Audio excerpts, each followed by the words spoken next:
stories shaping our community, our nation, our world. From barangay updates to international headlines and the latest entertainment, we bring you the news that matters. I am Honey Grace Limba, your anchor 2. And I'm Gabskira Amrabenta, your anchor 1. For today's headlines, community updates from Barangay Tambacan. Vice President Sara Duterte visits Iligan for relief operations. Rising tensions in the Israel and Iran conflict. And recent and upcoming Philippine movies and TV series. Stay tuned, because every headline tells a story, and every story affects us all.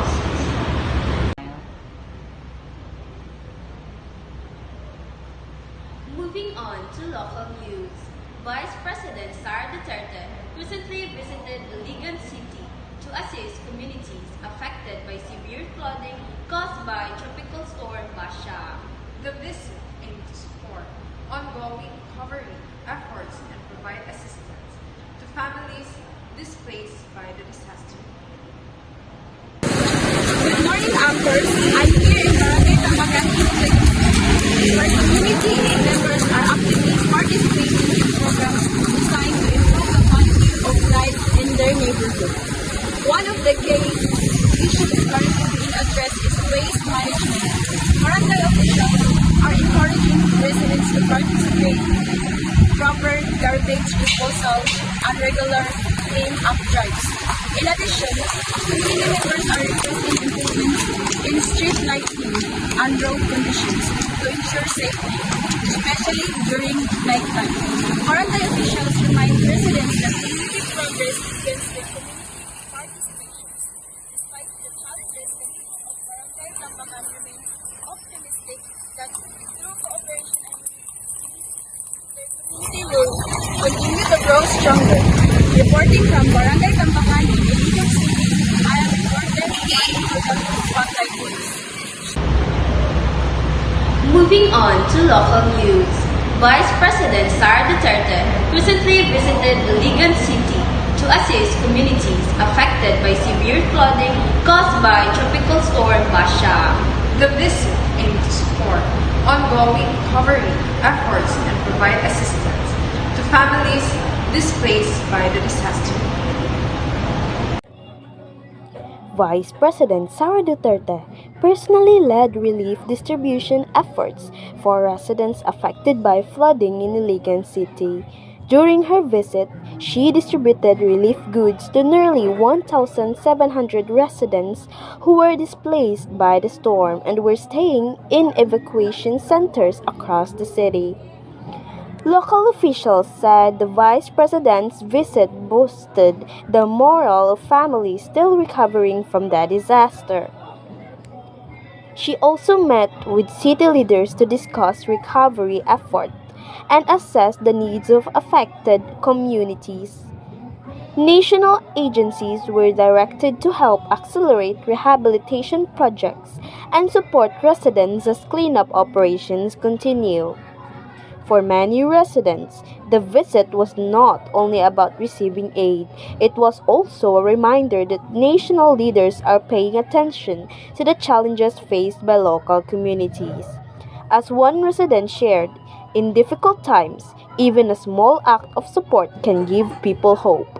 Reporting from Iligan City, I am reporter 2, Hannah Brandares, for the Spotlight News.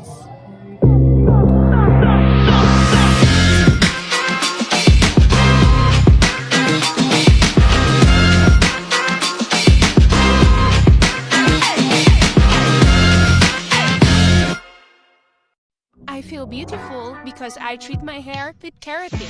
Keratin? But not just keratin. Dapat may plus. May plus? Kaya I choose yung keratin to may plus. Keratin. Keratin! Now we move to international headlines. Tensions in the Middle East continue to escalate as conflict between Israel and Iran intensifies. The conflict between Israel and Iran has grown into one of the most serious crises in the Middle East in recent years. The war traces its roots to decades of rivalry, political tensions, and disputes over security and nuclear programs. In June 2025, the conflict escalated with Israel large-scale airstrikes targeting Iranian military and nuclear facilities, prompting Iran to retaliate with missiles and drone attacks. Recent reports indicate that the fighting has continued to intensify, with missile strikes, military operations, and rising casualties across the region. International leaders are urging restraint and calling for diplomatic solutions to prevent further escalations.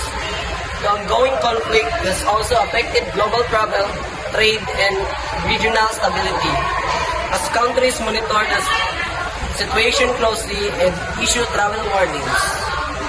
Experts warn that if tensions continue to rise, the conflict could impact not only the Middle East but also global security and the world economy.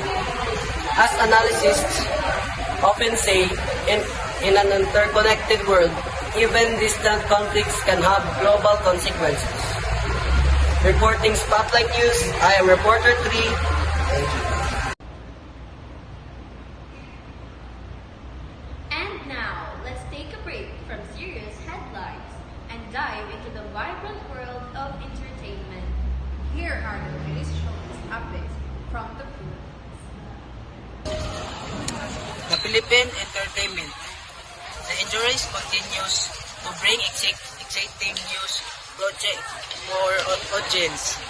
One of the most liked about Filipino first is in the years to the love of starting enemies contest by Jericho Rosales. The romantic drama was released in February 2026 and quickly became a box of office success, earning 100 millions within just days for release.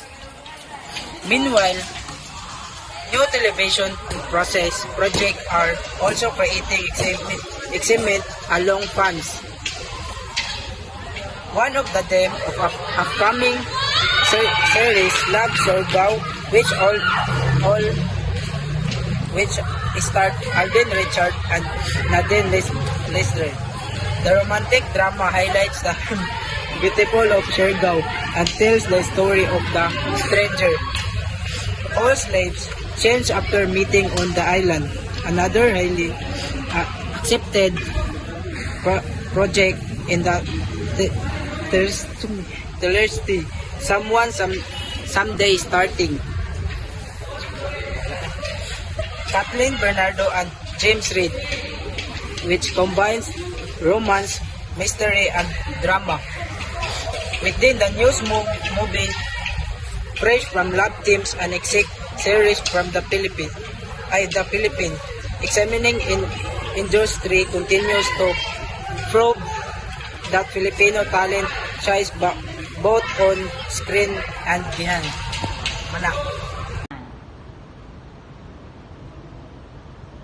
From the voices of our local communities To the streets of Iligan to headlines around the globe, and the vibrant world of entertainment. thank you for joining us in today's broadcast. Because in every community, every nation, and every corner of the world, The story continues.